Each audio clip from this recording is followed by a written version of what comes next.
श्री स्वामी समर्थ. नमस्कार मित्रांनो, मी आहे सोनाली आणि तुम्ही पाहत आहात आपले चॅनल कथागुरू. कथागुरूमध्ये तुम्हा सर्वांचे पुन्हा एकदा स्वागत. आपण देव शोधायला मंदिरात जातो, पण कधीकधी देव स्वतःहून आपल्या भेटीला येतो. आज आपण अशा एका महापुरुषाची गाथा पाहणार आहोत, ज्यांनी स्वतःच्या अस्तित्वाने अक्कलकोटची भूमी पावन केली. ते कुठून आले, त्यांचे आईवडील कोण, या प्रश्नांना त्यांनी एकच उत्तर दिलं, आम्ही वडाच्या झाडापासून आहोत. चला तर मग जाणून घेऊया स्वामी समर्थांच्या प्रकटीकरणाची ही अद्भुत कथा. प्रकटीकरणाचा तो क्षण. छेडलीबन. गोष्ट सुरू होते हिमालयाच्या पायथ्याशी असलेल्या छेडलीबन नावाच्या घनदाट जंगलापासून. तिथे एक लाकडं तोडत असताना त्याची कुऱ्हाड एका जुन्या वारुळावर पडली आणि काय आश्चर्य, त्या वारुळातून रक्ताची धार वाहू लागली. घाबरलेल्या लाकूडतोड्याने पाहिलं तर त्या वारुळात एक तेजस्वी महापुरुष ध्यानस्थ बसले होते. तेच होते आपले स्वामी समर्थ. कुऱ्हाडीचा वार लागूनही त्यांच्या चेहऱ्यावर स्मितहास्य होतं. त्यांनी तिथून आपला प्रवास सुरू केला.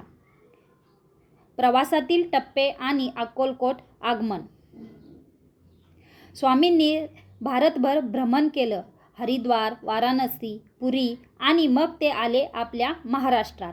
मंगळवेढ्यात ते कित्येक वर्षे राहिले, जिथे लोक त्यांना दिगंबर स्वामी म्हणून ओळखू लागले. अखेर 1856च्या सुमारास एका दुपारी स्वामी अक्कलकोटमध्ये दाखल झाले.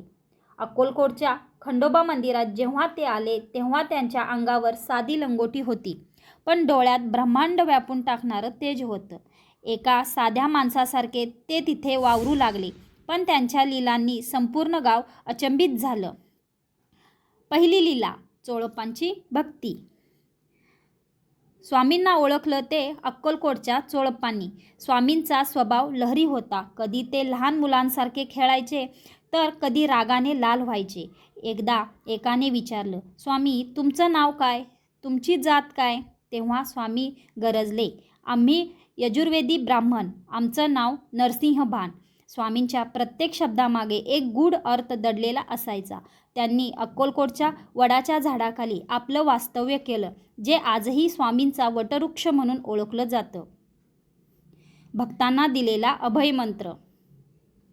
स्वामींच्या दरबारात श्रीमंत गरीब, राजा रंक असा भेदभाव नव्हता.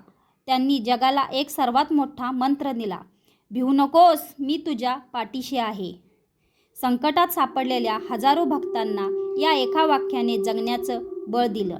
अक्कलकोटच्या राजापासून ते साध्या शेतकऱ्यापर्यंत स्वामींनी प्रत्येकाचा उद्धार केला. त्याच्या लीलांच्या अशा अनेक कथा आहेत ज्या आजही अंगावर शहारे आणतात. मित्रांनो, स्वामी आजही अक्कलकोटमध्ये आहेत असं प्रत्येक स्वामी भक्त मानतो.